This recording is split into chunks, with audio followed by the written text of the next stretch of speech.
today's panelists on dais, starting with Mr. Santanu Medi, who is the Managing Director and CEO of Premium Transmission. Then we have Mr. Anu Janardhan, who is the Principal Advisor of Smart Manufacturing in Markets and Markets.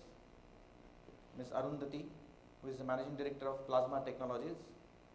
Mr. P.V. Sivaram, who is the President of Automation Industry Association, and he is also the Managing Director of B&R Industry Automation.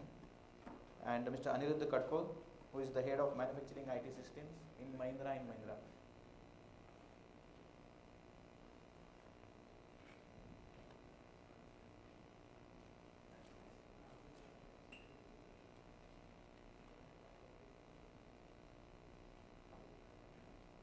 I welcome all the panelists, and I am happy to have all the panelists here, which is the good combination of user industry, the suppliers, the association, the market research, and also from the manufacturing side, who would be using the digital transformation techniques. So I'm sure it would be a good discussion. Like smart is the buzzword today. Like we have been hearing smart from ages, but that time smart would have been different meaning. Like whenever somebody calls you that you are smart, you feel good, you feel happy. So what exactly that smart means? Is it that the intelligence? Is it that the work which you are doing it in a proper, smartly, effectively? So that smart thing is coming into different facets now. It's the smart car, smart work. Like people say, you do smart work, not the hard work. So it's always appreciated. That smart word is always appreciated, and we have fascination towards that smart. So today's topic of Smart Industry Conference, we have to address that topic and build a roadmap for getting that smart industry, like how the success in the smart manufacturing can be achieved. So we have to decide a roadmap for that. We have to decide a path for success for achieving the smart manufacturing. So today smart and intelligent manufacturing is the need of the hour, that every industry, be it food and beverage or automotive or pharmaceutical or welding or machine tools, smart is the word. We have to do smart, we have to work smartly. We have to work smartly. That work will give you some result, accountable results. So it's not just hard work, or it's not just producing products according to the customer orders, but it's producing the products in a smart way. So we have to deal with the smart products, smart processes, smart manpower, smart materials, smart machines. And in that process, we have to involve the customers as well as the suppliers. So it's not just a manufacturer who is doing smart work. You have to give that smart word to you have to involve your customers and suppliers also, so as to form a smart chain. And then that smart word will give justice to that smart work. So this smart factory or smart industry has given rise to this fourth industrial revolution, which is Industry 4.0, and which comprises of course, data analytics, business intelligence, industrial Internet of Things, and many other aspects. Like Mr. Sandeep mentioned, like how IoT can be applied to the robotics. So that's interesting to know. Robot itself is the smart body. It's a smart model, and we are applying IoT to robotics. So it's the combination of that is producing the smart results. So we need to identify first. Okay, once we decide, okay, we have to go smart. We have to identify the challenges. Before going to smart, what all the things required for getting that smart work done or producing the smart results. So with this, I am now putting the questions to the panelists. And I request all of you from the audience, if you have any comments or any observations on the questions or on the topic, you can tweet it online. So that will be we'll be posting it online. I think the hashtag Twitter has been given. Can I just put it on the screen? It's there. Okay. So the first question is the obvious question. What are the short-term and long-term challenges which do you think can be addressed with smart manufacturing? I will start with Mr. Mehdi. Hello. Good morning, sir. Good morning. Good morning, everyone. Before I answer your question, let's again look at smart. Smart in Oxford Dictionary says somebody is well dressed. So you're not talking about that definitely. We're talking about smart, the second definition, somebody or something with an intelligence. Then comes what is intelligence? Ability to take in information, understanding information, analyze, process, and decide on a course of action which is beneficial. So in smart manufacturing, all these times this intelligence was a total domain of humans. We are passing it to the machines. So in short-term benefit, when we have, as we always complain, that we do not have enough qualified engineers, we are trying to bring in engineers in terms of robots. So that is a short-term benefit. You will be able to do manufacturing in a better way immediately. That's the short-term. It will make you competitive. You will get more money. You will get more profits. And these robots won't ask for increment as well as for holidays. But the long-term benefit, I don't know whether to call benefit or not, but manufacturing's entire ability to survive will depend on how actively, how greatly we adopt these technologies. Think about all horses that died because of the car came in. Think about all these paddle pushing looms that died when steam looms came in. So if you don't take it in long term, everybody is dead, but somebody is dead earlier. I think that's what I think about it. A piece of information I picked up. What is the origin of the word robot? Anybody has any idea?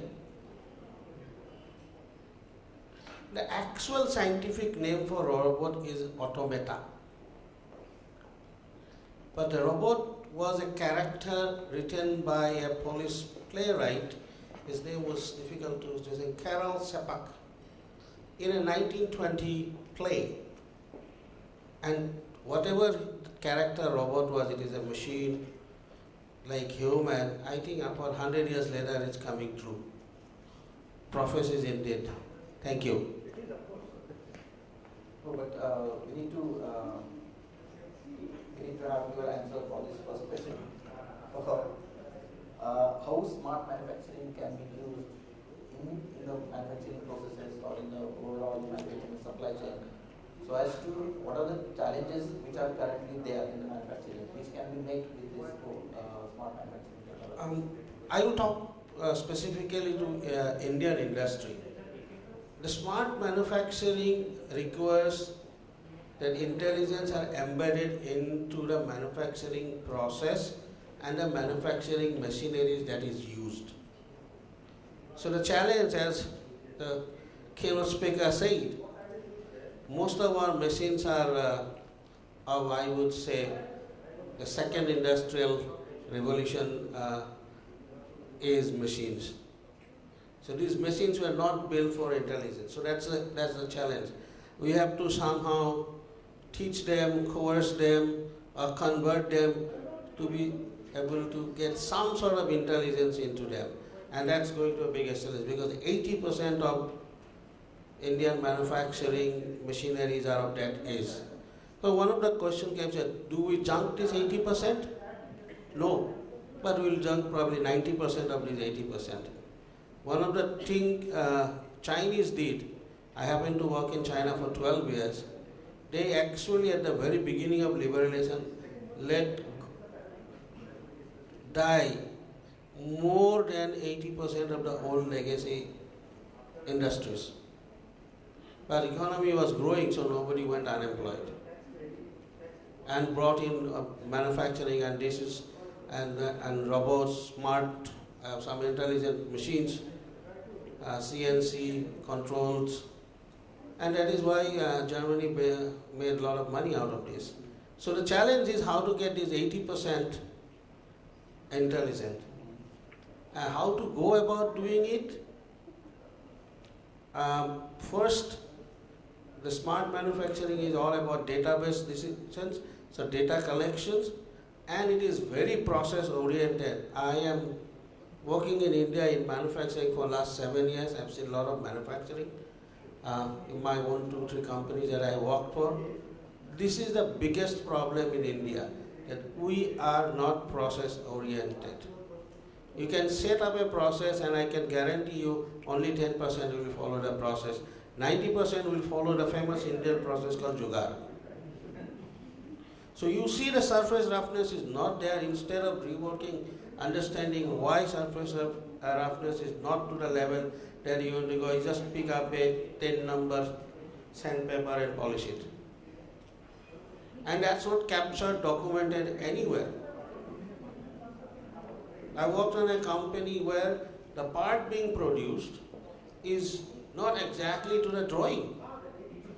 And because it has changed, some complaint happened, so we introduced a loop there, we reduced the tolerance, increased tolerance, because manufacturing, but drawing does not reflect it.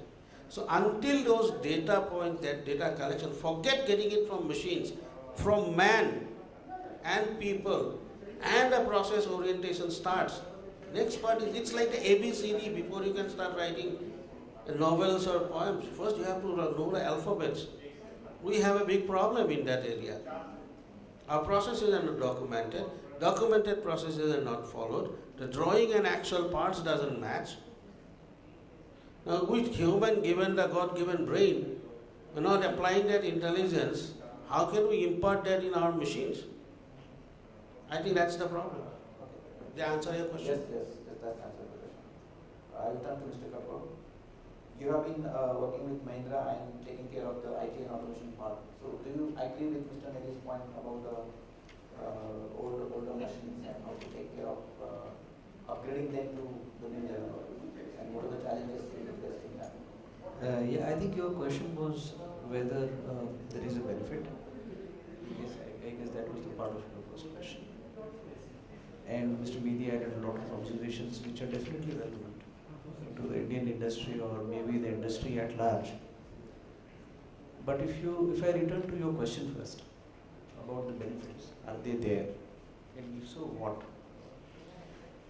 The answer should be looked at from the perspective of evolution.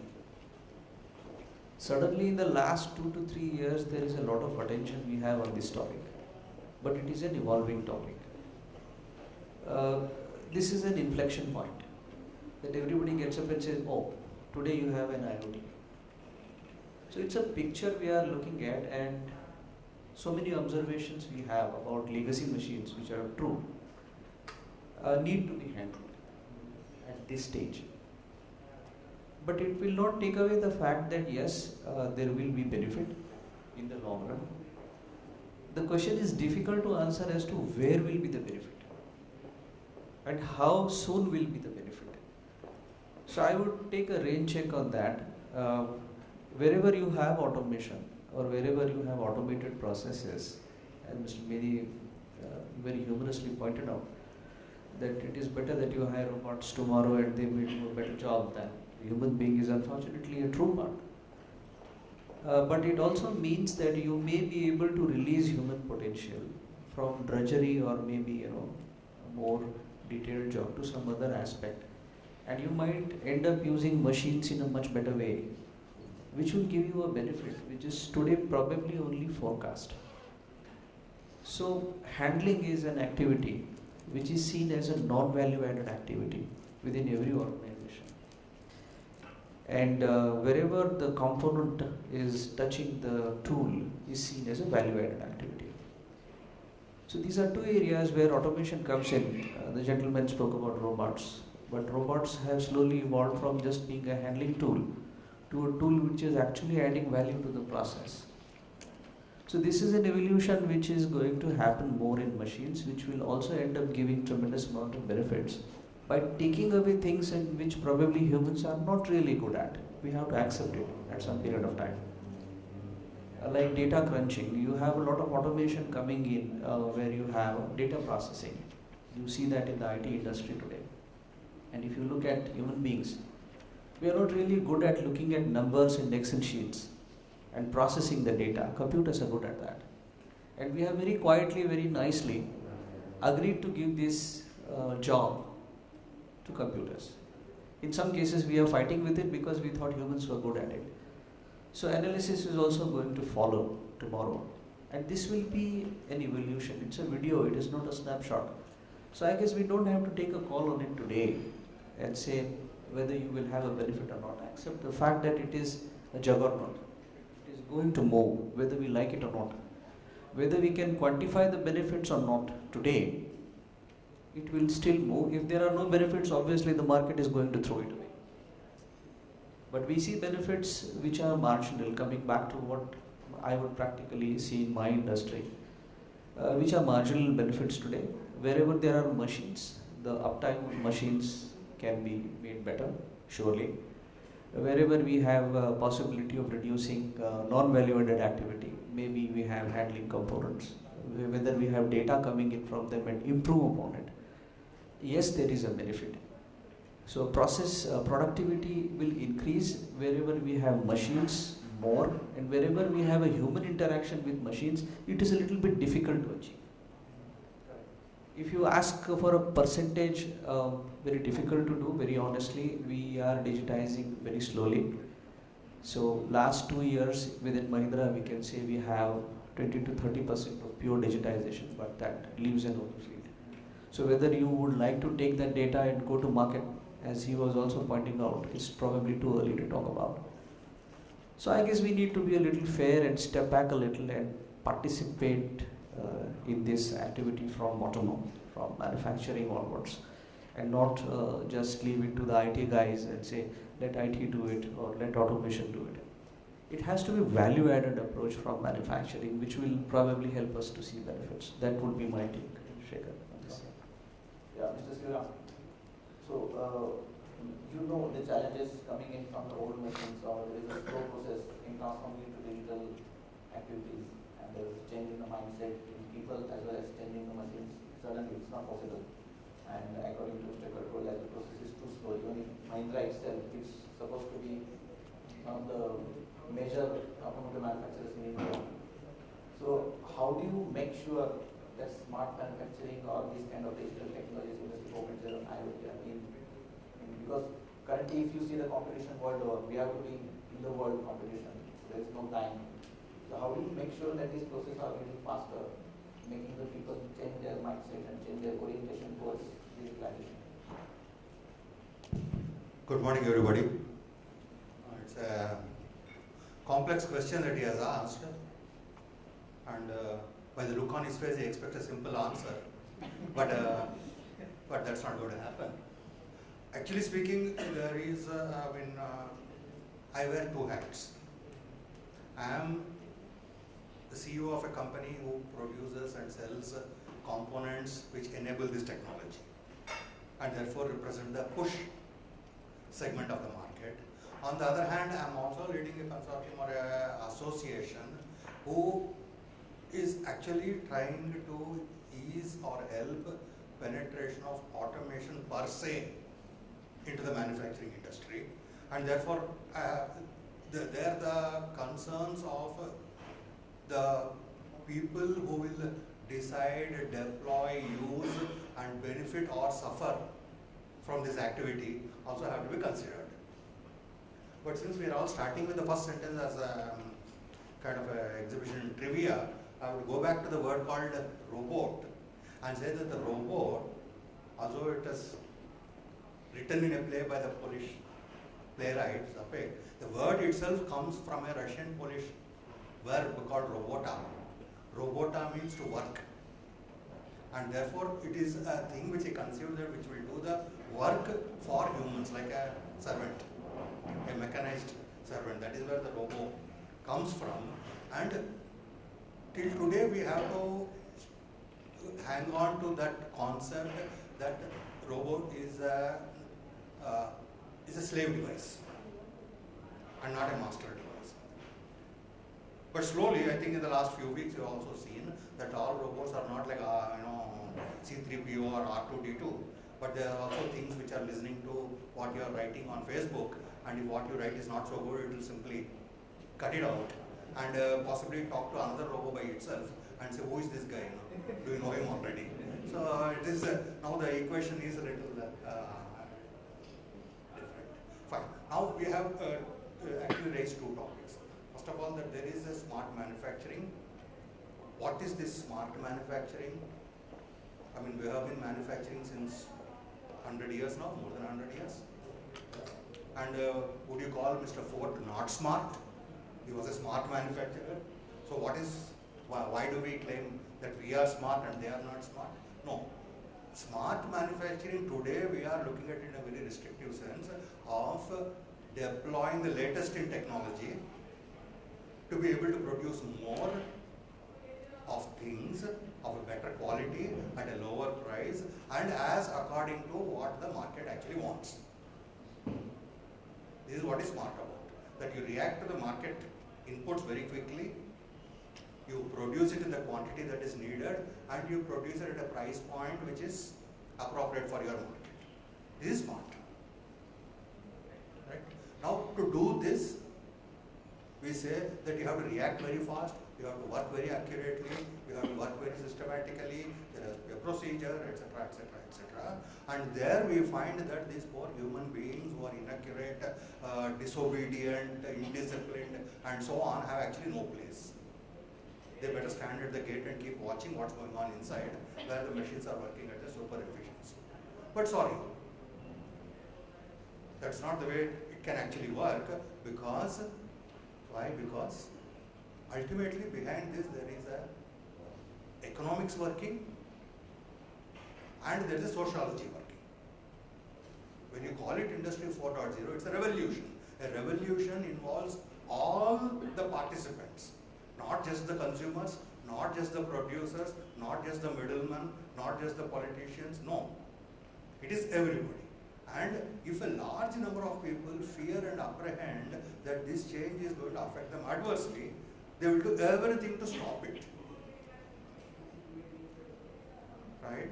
Now you have a is situation here and you are want to be situation there. The want to be situation is very tempting, but the path to reach there is very dirty and very dangerous. Then you cannot take the population along with you.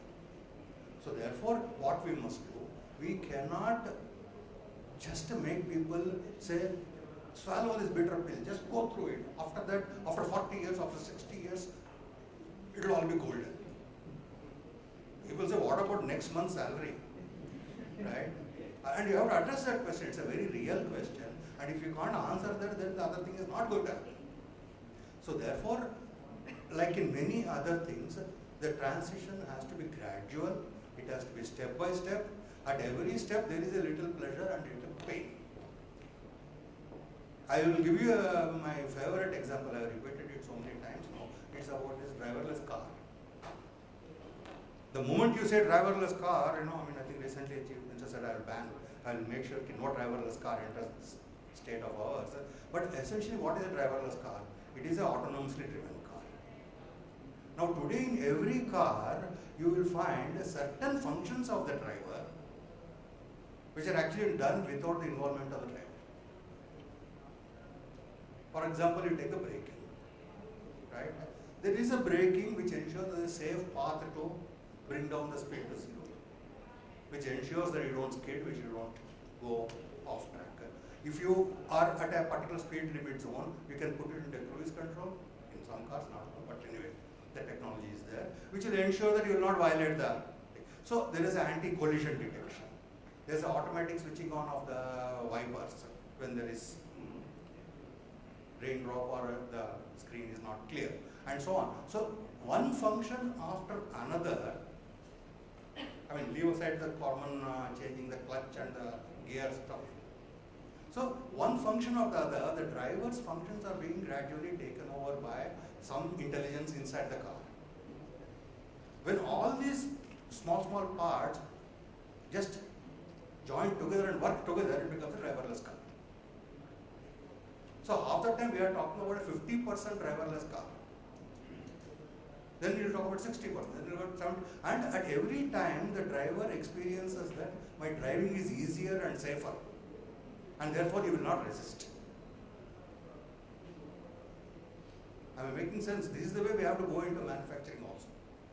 If I tell that 20 million textile workers are all going to become jobless tomorrow, I mean, you will have a bloodbath on the streets.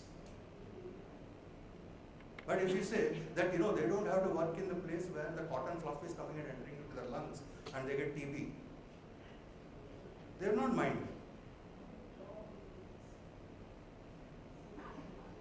There is this question how the jobs then will be still retained, how you will employ all of these people. These people will have to be moved progressively to more and more skilled and less hazardous areas, which is again a social responsibility of the producers, of the government, of the institutions, of the educational system, all of us. And I think this is the way, and as you rightly said, the end point is very clear. If other people are producing goods cheaper and faster, we also have to produce cheaper and faster. And if you have to do it, you have to use these technologies. And I think the way to go there is to go hand in hand. That's right. Yeah, Mr. Arun. So, while you are analyzing the smart manufacturing practices in the Indian industry or maybe the industries outside India, so do you think Indian factories or Indian manufacturers are ready to adopt these kind of technologies? Thank you. First of all, good morning, everyone. Pleasure to be here. Shekhar, that's a good question, but I will start addressing in relation to what spoke, and then I'll also answer the question. First of all, I would like to kind of add on to what Shivram said. I think he brought in a very good perspective. Being a solution provider, I was happy when he said I'm on the push side. This is exactly what we see as an analyst when I see technologies are being pushed rather than that being a pull, which actually has to come from manufacturers. Now, the reason here, again, he also spoke about factories were running. Just wanted to clarify one thing. There is a lot of misconception about what is smart. A lot of companies are confusing the traditional automation systems with smart systems. Now, automation has always been there. Now, I think this is where Shivram clarified. Your automated transmission is different from a smart sensing wiper. That is smart because it is intelligent. Now, when we look at why a manufacturer, Indian manufacturing, needs the smart solutions, or when we talk about the adoption of industrial Internet of Things, I would look at it two ways. One, look at our own industry as such in India. We're talking about different initiatives where we want to enhance our manufacturing practices. One is internal consumption, second is external consumption. Now the needs and challenges are different. When a company is catering to a global requirement, you're part of the global supply chain. A lot of auto component manufacturers here are part of the global supply chain. Now the biggest challenge there is, yes, I have automated systems. I am producing multiple parts, but the moment I'm part of global supply chain, you need to be wary of the global challenges. Here, for example, I'll give you an example. One of the largest auto component manufacturer globally, when I spoke to him, he said, when I make this component at my plant, I also need to visualize what will happen when this component is being assembled in a Toyota car plant or a Ford car plant as part of the larger automotive assembly. Because he says, now the issues are so complex, the riding habits are changing. If there is a recall, I'm badly stuck. Probably someone like a Toyota could handle all that such big recalls. But as a tier 2 component manufacturer, I cannot. Now, what is important for him? He just needs that visibility into the process. So here, I'm not talking about him making his entire plant smart, but just his product design and the way it is kind of assembled, having a link to what is being actually done in the automotive flow. So we are talking only about the visibility part of it. Then there is another question about the pharma industries in India. When we look at pharma industries, here we have two types. One is FDA approved and non-FDA approved. The levels of smartness in both the plants vary again. Now, what it means is, I think I'll go back to what Aniruddha pointed out. Let's start bottoms up. When I say bottoms up, it is more from looking at the challenges. Even for the solution providers, one of the solution providers came to me and said, hey, I'm talking to this large engineering group in India, and this gentleman asked me, help me with my ROI. Why should I adopt your so-called whatever smart factory solution when my worry is my next dispatch? My worry is my next dispatch, right? Now, and this is not the question of one. I also saw things about small and medium enterprises. Probably your top 100 companies could say yes when a solution provider goes and says, here's my smart solution, they could buy it. But the next 100 will ask all these questions. Now what my worry is next dispatch, my worry is my quality issue, my worry is my raw material issue. Now unless the solution, so my answer to the gentleman was, why are you not structuring your solution from a challenge perspective? Are you mapping the challenge of the specific user and saying, hey, you are in this auto component, your requirement is only from this standpoint, here is my solution. Go to a pharma company, your requirement is more regulatory oriented, here is my solution. And your requirement is quick product launch because patents are expiring. So it is about structuring it from a challenge and then providing a solution. So this is going to be very crucial for India to look at smart manufacturing. It's not about, I have sophisticated systems. Let me tell you, there are plants which have beautiful systems and technologies in place, but still it's being useless. The reason is they don't know what to do with the data. They are not linked, they're not talking to each other, they're operating in silos. So it's not also about adopting the highest end technology in the plant. It is about why I need it. And another misconception I want to kind of talk about is robots are not replacing humans. Otherwise we won't be talking about, it is again country specific. When you adapt, I remember the statement, one other large engineering company said, after I automated my plant, after I implemented several robots, my workforce actually has increased. The only difference is, earlier I used to have a skill set which was probably lower. Now the skill set of the workforce that I have is pretty complex and they enjoy it. I have more people working for me. So it's not replacement of labor, but it's actually enrichment of labor. They enable the workforce. And second, the smartness is, again, it's not about producing 100%. Let me clarify, it's about producing 150%. It's not about selling your, I want to give, even it's happening in India. Just last week, I met this gentleman who runs a textile, as an example. He's a bespoke fashion designer. They don't have their own brand yet, but they are supplying to some of the world's largest brands.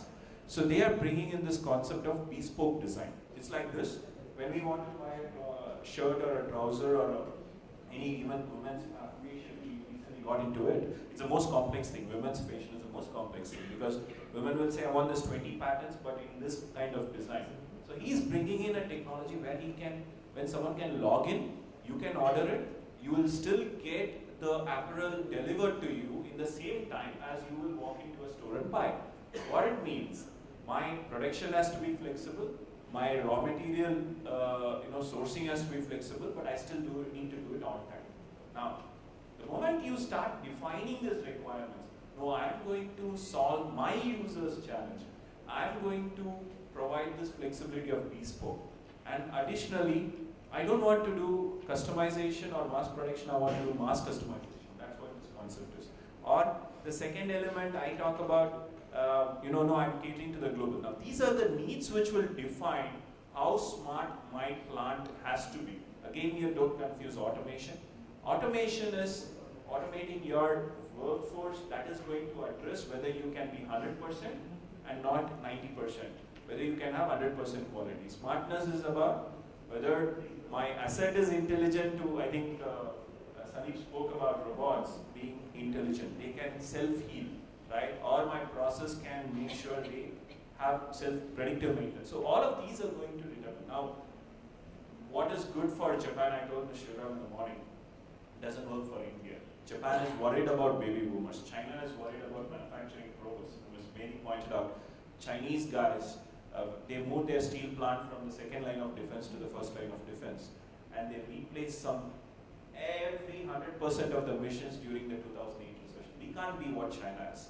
But the only difference is here we need to kind of structure where our competitiveness lie, which industry is significant, and this is where, depending on the industry, the requirement, and the most importantly, the challenge, we are going to structure our smartness. So, yes, we see certain industries adopting smart manufacturing much faster, but my discussion with the solution provider is, let's not push it. Let's go from a challenge perspective. Let's provide solutions addressing specific functions within the industry. Yeah, that's quite elaborative explanation on that.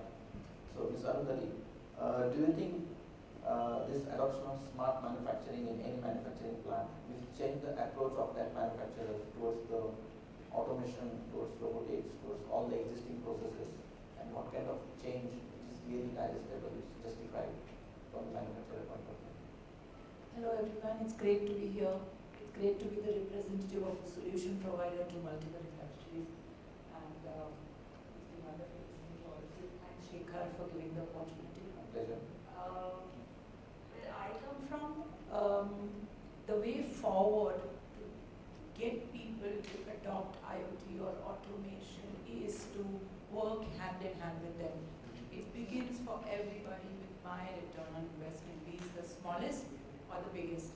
So the way we have approached, and we have been in robotics for over a decade, and it's always been two-way approach. One is top-down first to get the top guy to say, make him an enabler by him saying that yes, we need to do this. We are not trying to replace anybody, we are just trying to make it smarter, and by bringing smarter machines or smarter processes, we are making your life smarter. Your way of working is going to be more pleasurable. In order to do that, what we have always done, it started from down then by doing factory audits. That means what we realize is that Indians are very good at data storage, but in their head. They know it. They know it. A welder knows, looking at an arc, if it's right or wrong. A cutter knows if the arc is this or this and what's the amperage without going looking at anything. That's right. It's bringing that data down to on paper. Now, most of the time, if an operator or even a manager thinks that by bringing the data down, it's a threat to his job, he's not going to do it. So to explain to him that no, this is going to take you to another level. It's going to upgrade your skills to another level. He does it. In the last 10 or 12 years, that's how we have moved forward. That means at a smaller level, let's say at a small change, we are trying to bring in small automation. Telling them, okay, why are you thinking preventive maintenance, predictive maintenance? Why are you looking at quality after something goes wrong? Look at all the data, collate all the data, and start looking at quality at a base level. Start building people's skill set to that level. That is how it's worked. On a long-term basis, we need to look at disruptive innovation, which is what we have been doing. You cannot look at taking a small step, you have to take a leap. Now, it begins with a leap of faith. For us, that's how it's been. And luckily for us, it's been great working with medium guys than the large scale guys because they are more adaptive. They need to meet the challenges. They need machines which are not doing repetitive jobs all the time, but they need machines which do multiple varied job and customized at a very less time, maintain quality, and give competitive pricing. And we have been able to do that once we are able to explain to them. So what we are talking about, machines talking to machines, our robots talking to each other for us like 5 or 8 years. Not today. We have to do it because that was the only way. Operators on a steel mill doesn't really know much. So I'm not going to tell them, no, you get a programmer, you pay that for that guy, then he'll do it, then we'll do it. No, we just made our machine smarter, got it talking to each other, so it moved. So that guy who was maintaining it suddenly became a smart guy. He became the enabler, and then it became following. So I think coming back to everybody, for me that we are talking IoT, that we are talking machines, we are talking machines talking to machines, we are talking smart, efficient is fantastic. It's going to make my job as a solution provider easier. My teaching or training the people, it's going to make it simpler, because people like you are doing more and more of these things. The buzzword is slowly getting buzzier than ever. A lot of bees are going to be in a lot of bonnets, and that's going to stir things up. So yeah, it's a very beautiful time for all of us. We have the Jugaad engineering built in our world. We need to just make it smart, and then we are there. Yeah, that's very well done. Yeah, I'll come to Mr. Sriram again. So, do you think once we have smart manufacturing in any manufacturing plant, so do we need to change our approach towards the existing automation? Or do we need to change something drastically in terms of the various automation technologies which are already existing in the plant? Shekhar, these are troubling questions actually. I'm sorry for that. On one But these are the questions which are normally manufacturer specific.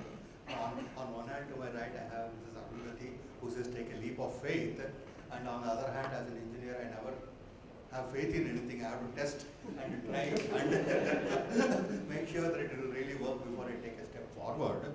But coming back to this smart and automation and robotics, right? I mean, the robo is always the elephant in the room, right?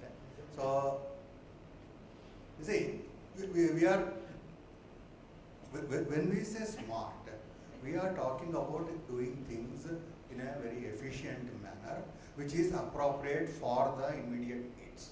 That is what is smart really. Right. Now, to be able to do that, first of all, you have to know how well are you performing, what is my performance.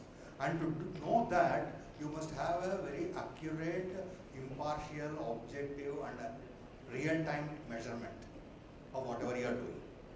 And this you can do only when you have sufficient amount of digitization inside your factory, because that is how you get the data. So you get the data, you get a huge amount of data. And I think, okay, in this room, everybody knows about the 4 V's, which trouble the, not the bees, but the V's. Yeah? So you have a lot of data, but then you can't do anything with it because there's so much of it, and you don't know whether it's true or not, and you don't know how to collect it, etc.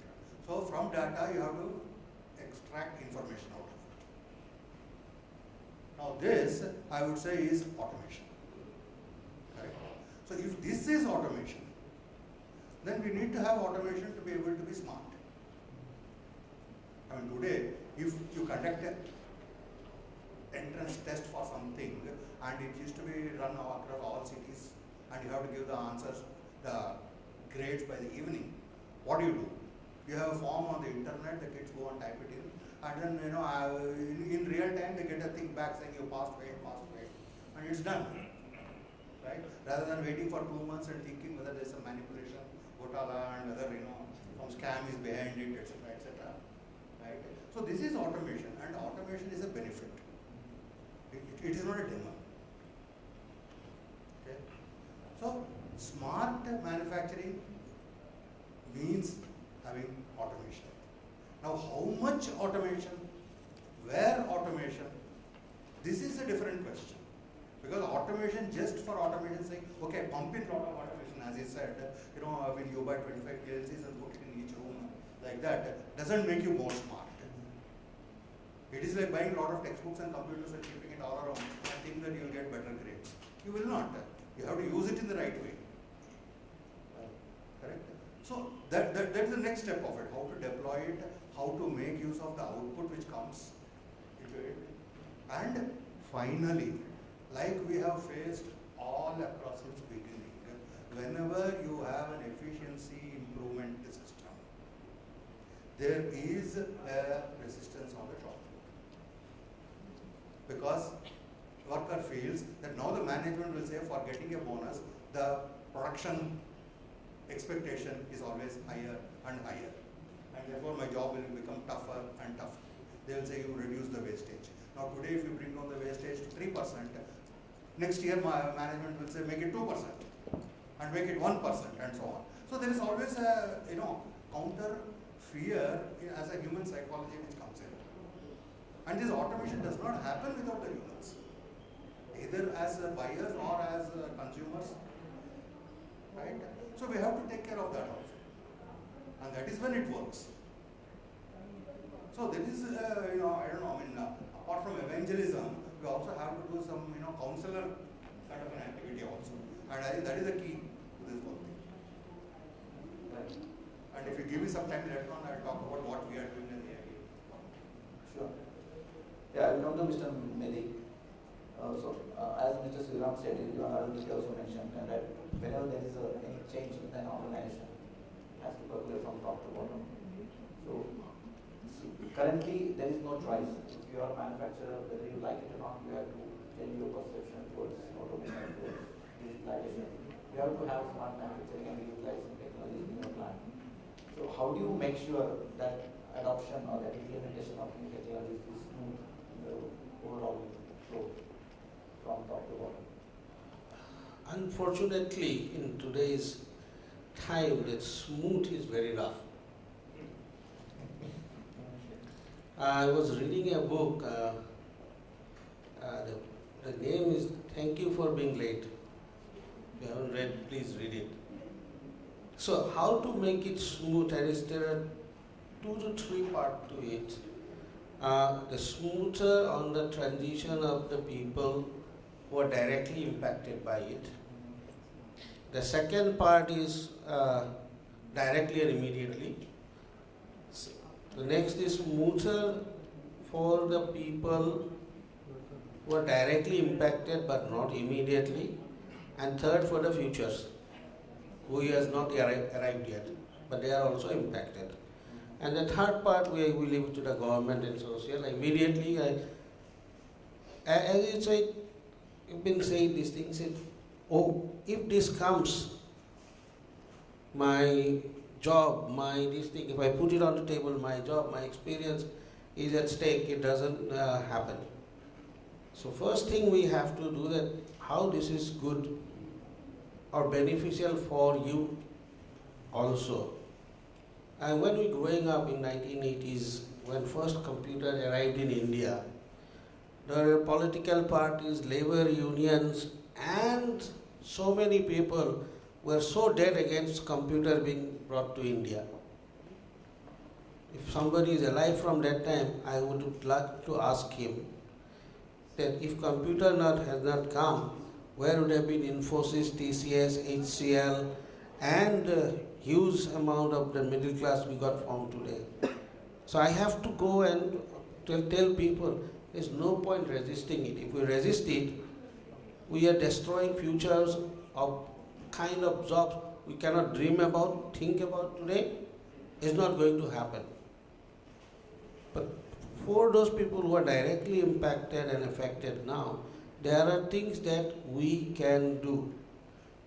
And these people will fall into 3 categories: who will take help or by itself upgrade themselves to the higher value-added jobs. As you said, the maintenance manager now is becoming smart. He doesn't have to run into the steel plant in the hot every time just to check whether the lube oil, the lubrication oil level is sufficient or not. So there somebody will upgrade, somebody will be needed to give a push to upgrade, and third batch of people, they will complain and whine and I cannot do anything about it. It will be something like, if I want to be political, like Congress today. So how to bring about these changes, talk to people, explain the advantage to them as well as to the company and to the society, and you will get 30-40% people who will buy it, help you to implement it, then the fence sitters will join and the detractors will always be there. The question is not about whether we want to adopt it or not. It's like adopt and survive. And I would like to make one comment. Unfortunately, as I said, the smooth is very rough. We do not have time to go slowly on this. In the past, technology would come, stay for 50 years, The steam before the IC engine came ruled the power generation for 400 years, 300 years. Then we came fossil fuel, 50 years replaced by electricity. Then the landline technology for phone ruled for 80 years, 100 years. Mobile phone, already we have fifth generation in about 30 years. That's right. So if we adopt that slow process, we will be always behind. We will be always at disadvantage. And I don't understand why we cannot be fast. If we can go from no phone to mobile phone of 90% penetrability in 20 years, Yes. so what stops us?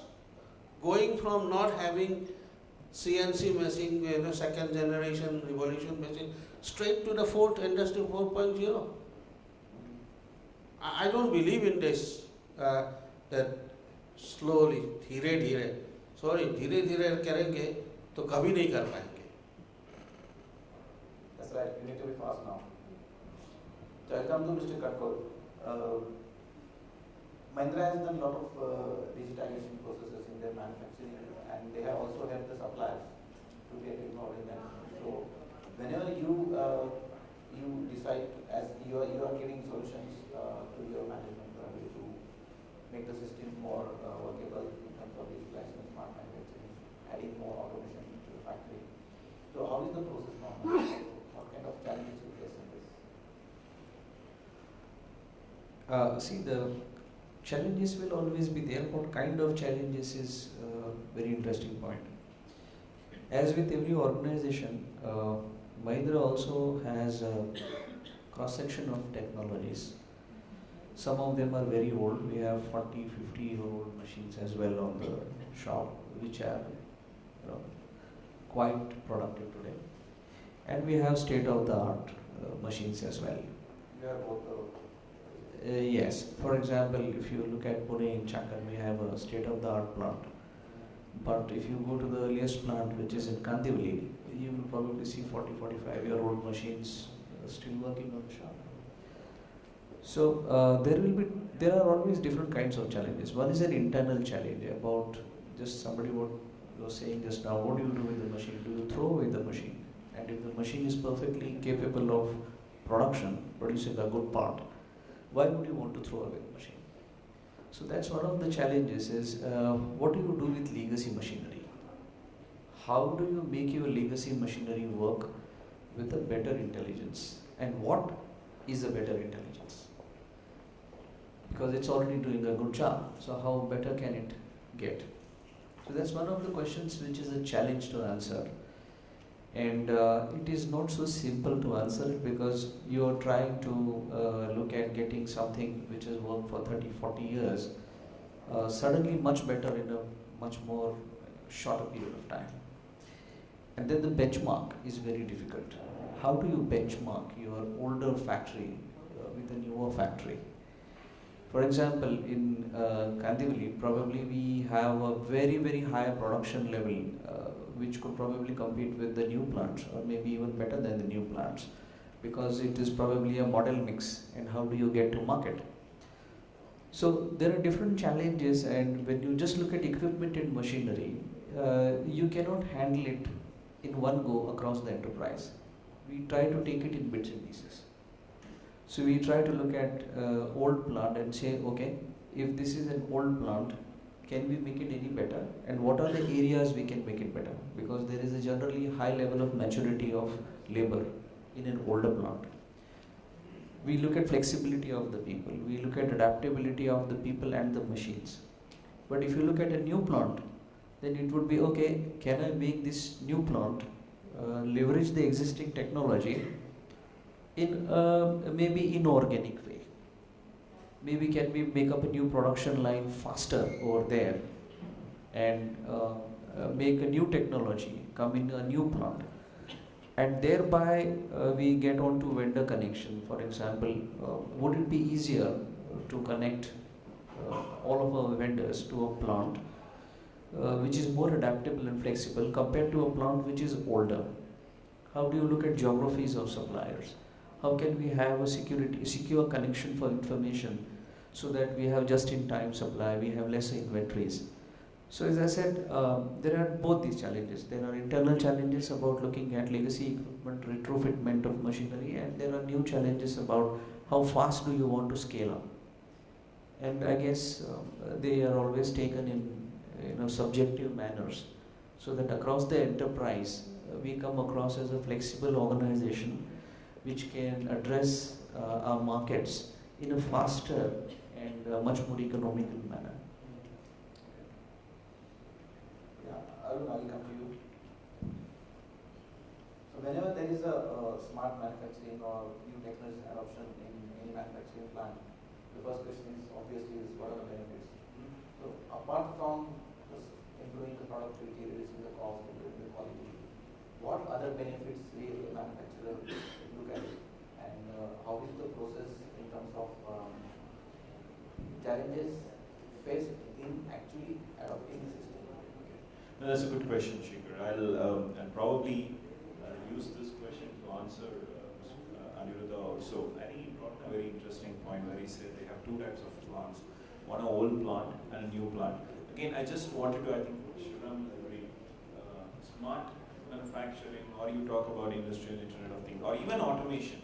It's not about rip and replace of the existing machinery or your existing systems, right? We are in a situation where you was 10 years ago. You are also going through the same situation where I'm not adding new plants, but I want to increase the productivity of my existing plant. I need to get more than 120%. So they will rip and replace. Not all plants will rip and replace. There are solutions that are available where you can carry the legacy forward, but you only address the key requirements towards fixing it. Now, to answer your question on what is it beyond the productivity and quality, again, as earlier I pointed out, it's not just about productivity and quality. It's also about addressing specific things. Very briefly mentioned about multiple models, okay? Now in automotive, or any, let me take even dairy as an example here, since I gave automotive. I spoke about automotive where the challenge is, can I make more models in one line and I still meet the demand? I mean, so a lot of companies revolutionize this. I mean, in the same line, I need to make 5 models. Now my old systems may not be able to do this because whereas my new systems with the smartness and the sensors the robot can automatically change the welding pattern for a polo vis-a-vis a Vento that is coming on the assembly line. Now that smartness is possible, but first of all the user has to define, do I need this smartness? Am I going to make more models? Then that will determine whether you need it, right? Here it's not about productivity. Productivity you're getting from your traditional automation solution itself. Now the other point is, am I addressing a supply chain issue? I know I was speaking to this Indian FMCG, a company, where they said, the biggest problem is, when my product is there on the shelf in a retail store, I realize there is a fate. If I don't replace my packaging, change my packaging in 10 days or 20 days and get a new product, I'm losing several hundred crores. Now, how quickly am I able to incorporate the change back in my design and then produce it? These elements of, this is what we call a smartness. And this is where I say a more proactive approach, and I have a closed loop link where I'm integrating all aspects of my plant, supply chain, my design, and then my manufacturing process, right? So these things, or additionally if I talk about quality control, can I track and trace and just restrict my accountability to one particular batch? How is it possible? So these are all the additional benefits. Again, we have to structure it from a challenge. And dairy plant, now they make more money out of different variants of milk, not just the milk they supply. The different variants of curd that they make, right? Now how can I factor this in my plant? I need all of this. Now, to answer your question, Shekhar, it's much beyond the productivity and quality that you talk about. It's about what I want to address. Flexibility, I want to address the benefits that I bring to my user, all the supply chain efficiency, these are the factors. Right. Yeah, I'll come to Arundhati now. So, whenever there is any kind of change in the factory, you need to have a new skill set, new training facilities. So, how will you make sure that the best skill sets or right skill sets are really adopted, and the same skill sets can be applicable to your suppliers as well, because we need to match the quality, we need to match the processes. So, how will you take care of the skill sets and training for the new models, for the new processes? What we have done is we have set up e-training knowledge initiative for robotizing or digitalizing factories. What we work with, from a very, very small scale company to a very large scale company. So what we are doing is at a very basic end, we are attracting or tied up around 20 universities now.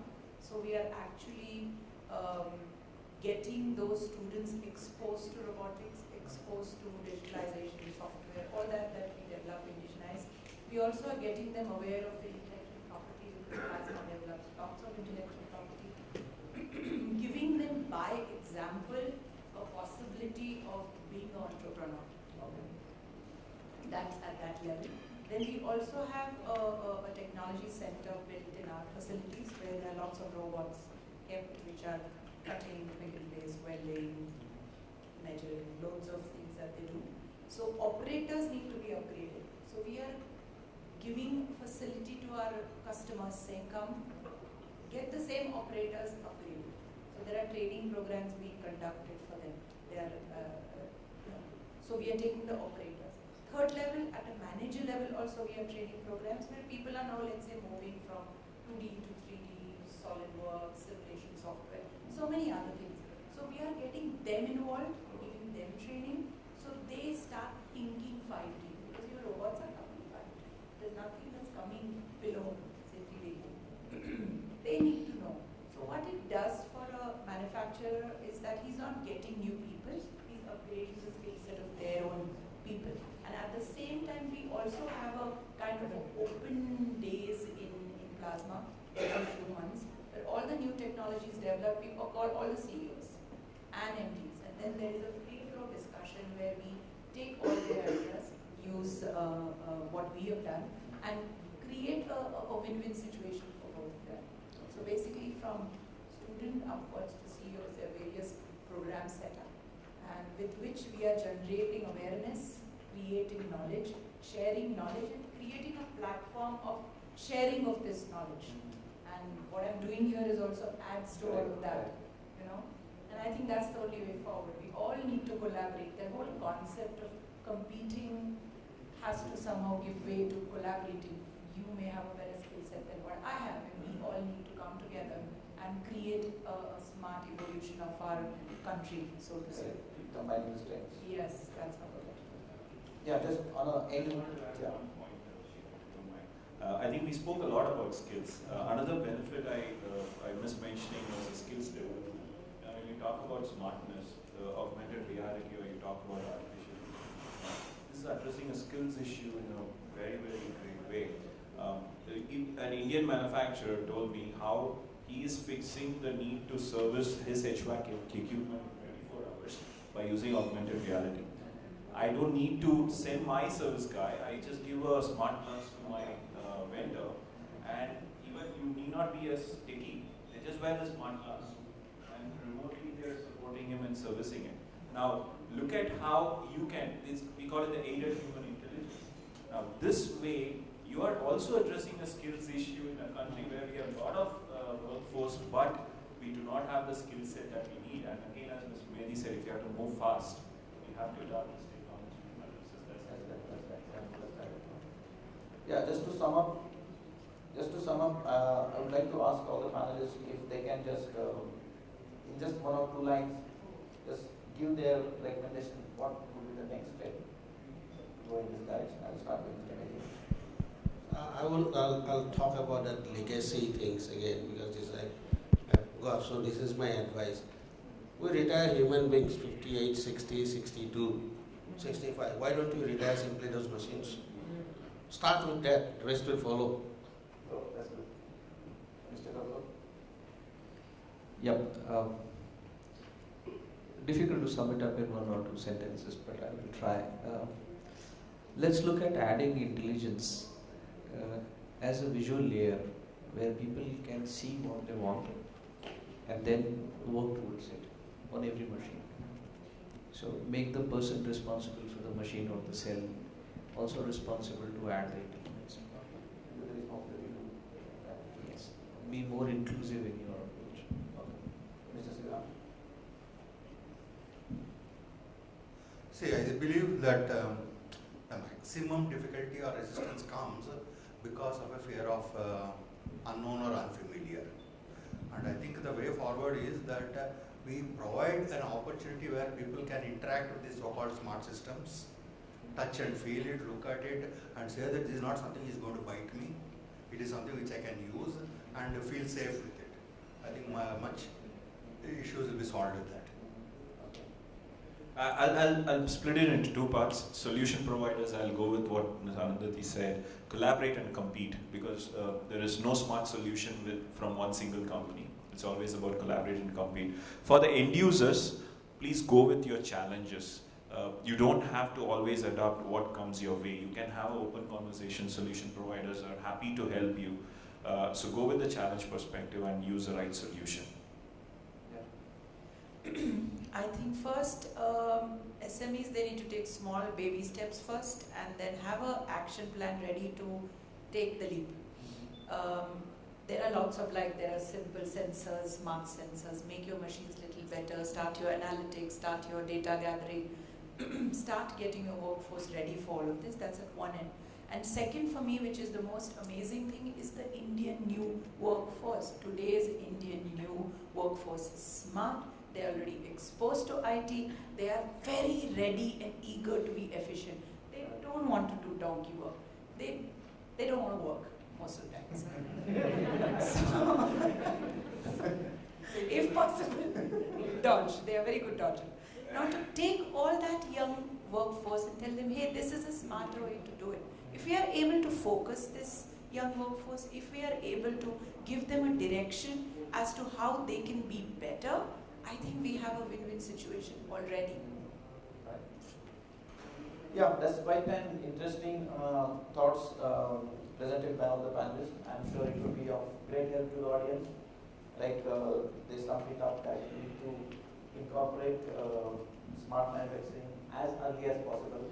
It has to be like today. Today we need to start. We can't do a slow process now because we need to compete to the world market, in the world market.